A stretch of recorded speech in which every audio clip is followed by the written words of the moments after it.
हाँ जी, नमस्कार सभी राजस्थान फायर फाइटरों को। राजस्थान फायरमैन भर्ती के अपडेट के ऊपर हम थोड़ा सा डिस्कस कर लेते हैं। अभी आपने सुना भी होगा, बहुत चर्चाओं के अंदर है कि नई जो फायरमैन भर्ती है वो आ रही है, कितनी पोस्ट हैं वो सारी की सारी इंफॉर्मेशन दी गई है। और बिल्कुल जाहिर सी बात है कि ये चीज़ सच्ची भी है।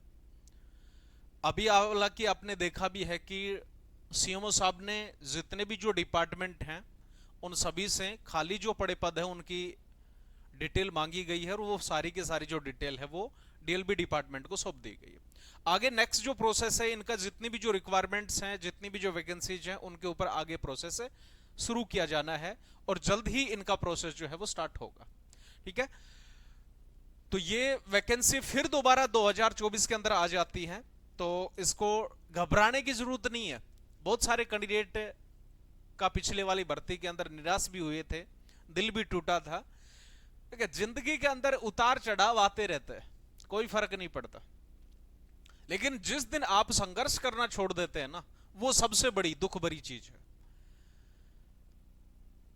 तो इसीलिए लगातार अपना जो संघर्ष है उसको जारी रखो, और सुख की चैन की जो जिंदगी है वो मेरे दोस्त कभी नहीं कटती, क्योंकि हर एक चीज को, हर एक मुकाम को हासिल करने के लिए कहीं ना कहीं कठिन जो परिस्थितियां उनसे गुजरना होता है।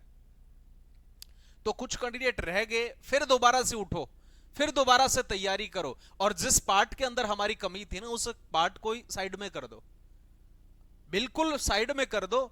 भर्ती जब कंप्लीट हो जाएगी उसके बाद में बात करेंगे तेरे से।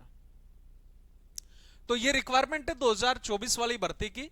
बढ़िया तरीके से, बिल्कुल फ्रेश माइंड से तैयार होकर के फिर उसी दौड़ में, उसी दौर के अंदर और तैयार होकर के इस फायरमैन भर्ती के लिए, सिलेक्शन के लिए हमें तैयार होना है।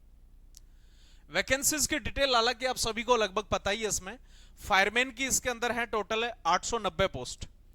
हालांकि पिछली वाली जो भर्ती थी ना, उसकी और इसकी बात करें, मार्जिन के अंदर बहुत ज्यादा वैकेंसी है। वो टोटल ही 600 पोस्ट थी। अब की बार इसके अंदर 890 ओनली फायरमैन की है। लेकिन इसके साथ साथ डीसीपीओ की भी वैकेंसी दी गई है, और डीसीपीओ की टोटल 441 पोस्ट है, और एएफओ की भरमार पड़ी है, टोटल 48 पोस्ट है। जो कैंडिडेट इनकी तैयारी करना चाहता है, अपना टारगेट बना ले। मेरे तो दिमाग में असिस्टेंट फायर ऑफिसर बनना है तो बनना है, मेरे दिमाग में डीसीपीओ का एक टारगेट है, डीसीपीओ का टारगेट बनाओ। फायरमैन का एम है, लक्ष्य है, तो बिल्कुल फायरमैन का लक्ष्य बनाओ। लक्ष्य तो बना ही सकते हैं, पूरा तो हम कर लेंगे, कोई दिक्कत नहीं है। तो ये वैकेंसी है जो भी रिसेंटली 2024 के अंदर ही एंडिंग पॉइंट तक आपकी वैकेंसी देखने को मिलेगी। एग्जाम सिलेबस पैटर्न वगैरह का जो सिस्टम आप सभी को लगभग पता ही है, ज्यादा कुछ बताने की जरूरत नहीं है। वही चीजें हैं, वही सिलेबस है, वही एग्जाम पैटर्न है, वही फिजिकल प्रैक्टिकल होना है, वही स्थान होगा, वही जगह होगा। सिर्फ आप में थोड़ा सा चेंजमेंट, बदलाव देखना है, और बदलाव अगर आप करेंगे तो बिल्कुल आराम से इस भर्ती के अंदर सिलेक्शन निकाल करके लेके जाएंगे। वैकेंसी थोड़ी नहीं, बहुत ज्यादा है। तो ये था आज का मोटी मोटी जिन चीजों के ऊपर इंपॉर्टेंसी जो होती है उनके ऊपर हमने फोकस कर लिया। फायरमैन की 890 पोस्ट है, डीसीपीओ की 441 है, एएफओ की 48 पोस्ट है। ठीक है, इनमें ज्यादा कुछ डीपली या विस्तार से बताने की कोई जरूरत नहीं, जाहिर से आपको इन चीजों के बारे में ऑलरेडी पता है। सिलेबस एग्जाम पैटर्न है, 70 क्वेश्चन जो है फायर से रिलेटिव पूछे जाएंगे। बचे हुए जो 50 क्वेश्चन है अदर जो सब्जेक्ट है वहां से पूछे जाएंगे। एज क्राइटेरिया, लगभग हाइट, चेस्ट मेजरमेंट वगैरह वो सारा का सारा आपको पता ही है। ठीक है, इसमें भर्ती में थोड़ा सा सिलेक्शन हार्ड है, हम मानते हैं बिल्कुल, लेकिन इतना भी हार्ड नहीं है कि आप उस चीज को बिल्कुल लेकर के बैठ जाओ कि भाई मेरा तो सिलेक्शन ना ही हो।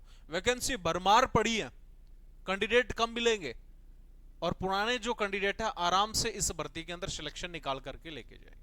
ठीक है, तो बी पॉजिटिव। मिलते हैं जल्द ही इस भर्ती का नोटिफिकेशन आते ही, बहुत ही बैंकर मूड के अंदर।